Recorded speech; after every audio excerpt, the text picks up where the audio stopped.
저기요, 소주 한 병 주세요. 삼겹살에 소주 없음. 말 돼요? 이 삼겹살에 소주 한 잔, 참 이래저래 쉽지가 않아지게 됐습니다. 안 그래도 삼겹살 가격 올라 걱정인데 이번엔 소주가 발이 묶였습니다.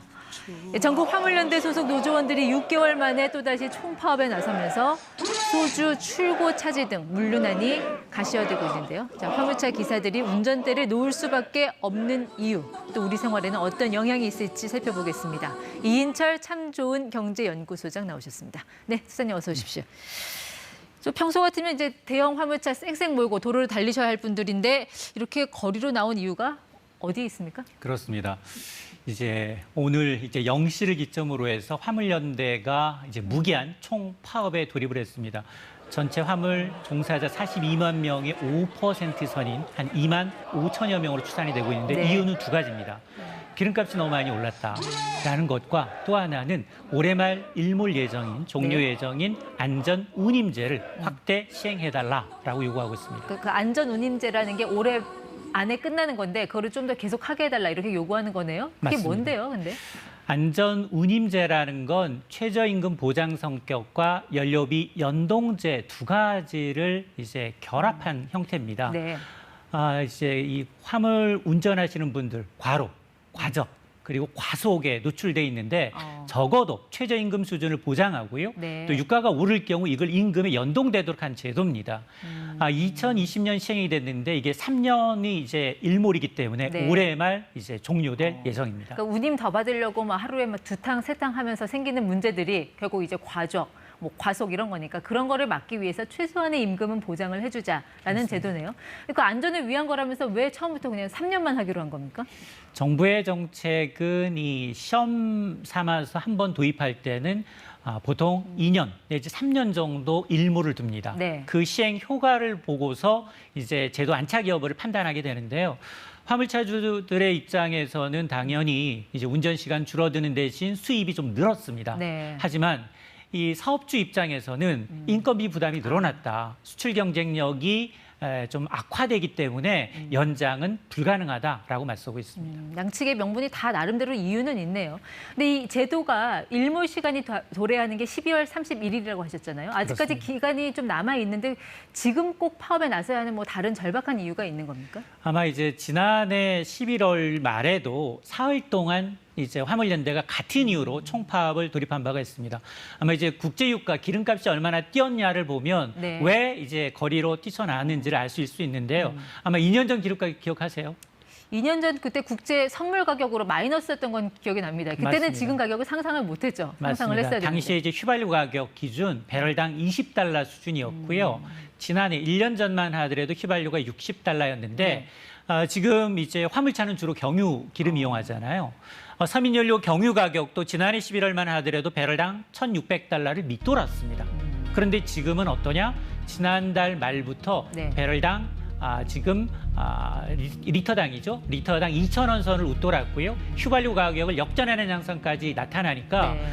정부가 급하게 경유 유가 연동제를 확대 시행하고 있음에도 불구하고 화물차주 입장에서는 네. 장거리 운전하면 운전할수록 마이너스다 보니 유가 연동 보조금제를 그동안은 수출 컨테이너 네. 그리고 시멘트 차량에만 적용을 했다면 이제 전 업종으로 확대 적용해달라라고 요구를 하고 있는 겁니다. 그러면 지금 일단 파업에 나선 분들은 주로 그런 컨테이너, 시멘트 이런 거 나르시는 그런 분들이신 건가요? 네, 그런 분들도 있고요. 네. 또 비조합원인 분들도 있는데 전체 화물 운송 차량의 한 5% 네. 선의 조합원들이 움직이고 있는 것으로 참여 보입니다. 인원은 그렇게 많지 않은데 그래도 좀 물류난에 좀 심각한 영향을 줄 정도라고 봐야 되는 건가요? 이게 우리가 화물차라는 게 굉장히 큰 화물차, 특히나 건설 원자재, 시멘트, 네. 철강, 가전, 그리고 수출 입동량 이거에 굉장히 민감합니다. 기간 산업이라고 할 수 있습니다. 네. 자, 그러다 보니 앞서 얘기했던 것처럼 소주 가격, 유통업체부터 시작을 해서 건설 원자재 이런 기업들로부터 파급 효과가 만만치가 않다는 겁니다.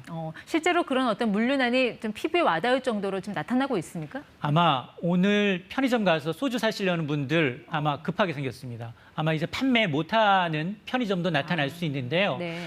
실제로 지금 이제 하이티 진로의 전체 소주 생산의 70%를 이천과 청주 공장에서 생산해내고 있는데 네. 여기 지금 화물연대 소속 이제 노조원들이 파업을 하고 있습니다. 어. 자, 그러다 보니까 평소 물량의 출고가 네. 생산 출고가 한 60% 미만으로 떨어졌고요. 지금 속보로 들리는 얘기는 이것도 아니다. 절반 이하로 더 떨어졌다는 겁니다. 근데 이러다 이미 보니 네, 올 초부터 소주값도 많이 올랐는데 그럼 이제 돈 주고도 못 사는 그런 상황이 생길 수 있다는 건가요? 맞습니다. 2월에 소주 출고 가격이 7% 넘게 올랐거든요. 그래서 식당에서 소주 한 병을 시키면 5,000원이 아니라 이제 네. 6,000원을 줘야 되는 상황인데 그런데 지금 우리가 그동안은 사실 뭐 식용유 한 개 구매 제한 이런 건 들어봤지만 네. 편의점에서 아마 이제 매장에서 이제 소주 구하실 때 보면은 오히려 가격은 오르진 않았지만 구매 제한 나올 가능성도 있습니다.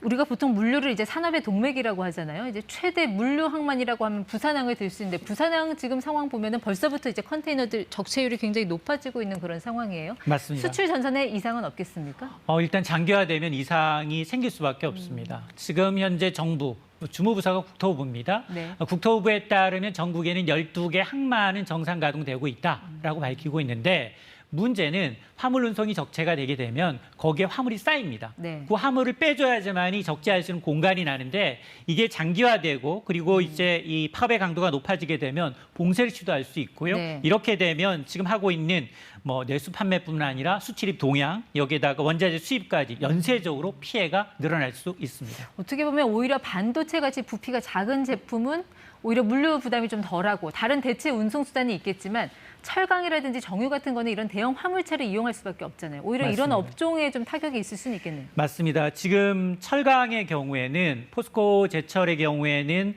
하루 물동량이 지금 40% 수준으로 줄었습니다. 그리고 현대제철도 비슷한 상황인데요. 반면에 정유사들은 거의 영향을 받고 있지 않아요. 네. 왜냐? 정유사들은 물류를 외부사에 위탁하고 있는데 위탁을 받은 외부사들이 이번 이 파업에 참여하지 않고 있어서 네. 정유는 상대적으로 좀 여유가 있어 보입니다. 오히려 조금 전에 이제 시멘트 말씀하셨는데 시멘트가 지금 제대로 공급이 안 되면 결국 또 공사 현장에도 좀 문제가 생길 수밖에 없잖아요. 그렇습니다. 당장 이제 시멘트와 건설업종이 직격탄인데요. 지난해 11월 이제 파업 사흘했잖아요. 네. 시멘트 출고량이 80%가 줄었습니다. 어. 시멘트가 줄게 되면 이 시멘트를 굳지 않도록 움직이는 레미콘 차량이 있거든요. 네. 이 레미콘 차량이 영향을 받게 되고요. 레미콘 차량이 영향을 받으면 건설 현장이 바로 직격탄이 됩니다. 근데 지금 건설 현장에서는 2, 3일 정도 재고를 갖고 있기 때문에 이게 파업이 길어지면 건설 현장에도 영향을 미칠 수 있습니다. 네, 이번 파업의 단초가 된 게 결국은 기름값이라고 하셨는데 좀 산유국들이 뭐 증산 계획을 밝혔음에도 뭐 기름값이 좀처럼 떨어지지 않는 이유는 뭔가요? 그렇습니다. 지금 지난 주말에 반가운 소식이 날아들었습니다. 오페크 석유 수출국 기구 이제 이 사우디와 쿠웨이트를 포함한 13개 국가 네. 여기다가 이제 러시아 이제 멕시코를 포함한 비회원 국가 10개 국가를 포함한 오페크 플러스가 하루에 한 64만 배럴 정도 칠파를 증산하겠다라고 밝혔거든요. 자, 그럼에도 불구하고 국제유가는 시간 내에서 배럴당 120달러 내외로 치솟았습니다. 이유는 크게 세 가지예요. 네.